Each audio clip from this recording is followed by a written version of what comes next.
Hi there, everyone. Welcome to another edition of the Coach G Show here on FDUnites.com. John Lauder here, as always, with the head coach of the FDU men's basketball program, Greg Herenda. Greg, how are you? I'm doing great. How you doing, John? I'm doing just fine. So 3 games since we last spoke. Let's talk briefly about St. Peter's. That game, of course, at home, the 4th different New Jersey team that you've defeated.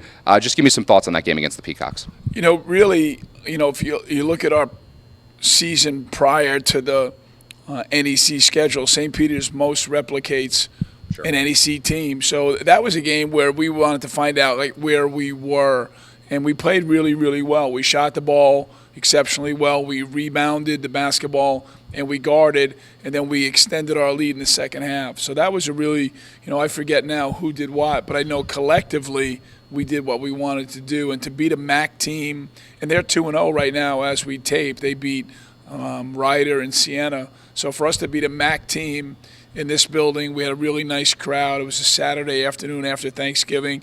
I think that's where we're trending towards in our league, but that was a very pivotal game for our basketball team, and one that kind of gives me an idea of where we're at. Then you guys went back on the road, most recently against Temple in Philadelphia. Very tough team. You guys came back multiple times in that game. What did those comebacks show you about sort of the fortitude of your team? Well, we've always been a resilient team. Every time, after a tough Fordham game, we went down to Delaware and had the game to win. And last year we played Townsend. We were down 18 in the second half and won. So it shows that our resiliency is carrying over from year to year.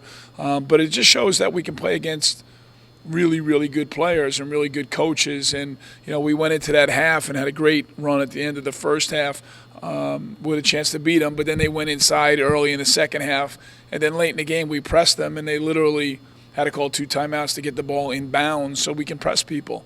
So it just shows the potential of our team. And but Temple was a tough opponent. We have a lot of great alums in Philadelphia this year. We didn't get a win in that city, and we're hoping hopefully to go back there next year and play another Philadelphia team. But that was a hard-fought game, one which we lost, but we've gained tremendous experience from that loss. Now, it seems like your rotation's starting to come together now. Obviously, a very young team, just the 2 redshirt juniors. How do you feel about how the team is gelling with all the youngsters now that you're 8 games in? I mean, I know it's obviously a process, but how do you feel it's going? Yeah, well, they're growing up on a daily basis, not only in the games, but in practice and in our preparation and our film work. Academically, this is our first exam week for a lot of obviously for the freshmen. But our team is kind of getting an identity, although we need to guard and we're rebounding better, but we're not. So we need to keep on improving in every aspect. But our defensive reliability and trust needs to be there, and our ability to rebound the ball. We've got a lot of guys that can score. Earl Potts now has turned into one of the better scorers in the region, to be quite honest with you. If you go to Temple and score 29 points, and after the game, Franny had some great things to say, Coach Dunphy, in their press conference about Earl Potts. Darian can score. Stephon Jacobs can score. We need Tyrone and Marcus to get going where they're capable. And once we do that, Mike Holloway's been as consistent as any of our players. But once we get everyone in the flow offensively, it's going to be a really fun team to watch. And then we combine it with our defense and our rebounding, and it'll be a fun team to watch win. So, we're 2-6, and it's hard to see the forest through the trees, but I've got radar, man. I got laser vision, and I see it, but it's still a process. Now, you guys have had a week off, obviously been practicing tough, of course, but you've got Lafayette tomorrow on the road. What do you expect to see from the Leopards? Yeah, they're kind of like the Army, Princeton type teams. They're the high intellectual, hybrid San Antonio Spurs. They move the basketball, they cut, they score, they're smart, they're a very good basketball team, but they're in the same position. They lost a lot of players from last year. They're young in a different way. They lost 3 great players.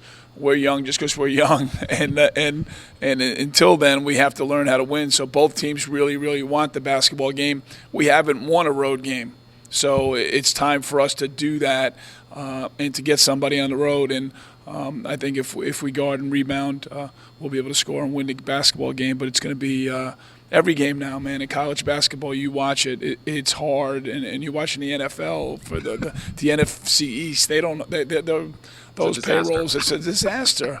So it's not the games where you just showed up. Back in the day, I've coached 32 years. There were games when you would go play a certain team and you knew you were going to win. And those days are over. There's a lot of competition. There's money that's spread out throughout the entire Division I spectrum, and it's hard to win basketball games. But that's what makes the win so great, because they're so hard to get. So it's but we're very excited about like these last 3 games going into the holidays, and then it's this clean slate for everybody, right. And then we get ready to play in our conference tournament, or I should say our conference schedule. All right, Coach. Well, thanks so much as always for the time. Good luck tomorrow. John, thank you so much. All right, so tomorrow, 7 o'clock on the road at Lafayette, and then it'll be 9 days off, and then it's Towson on the 18th, and that's at home, Rutgers on the 23rd on the road before conference play starts in the new year. And as always, FDUnights.com, that's your place to be for all the up-to-date news and notes on the FDU men's basketball program.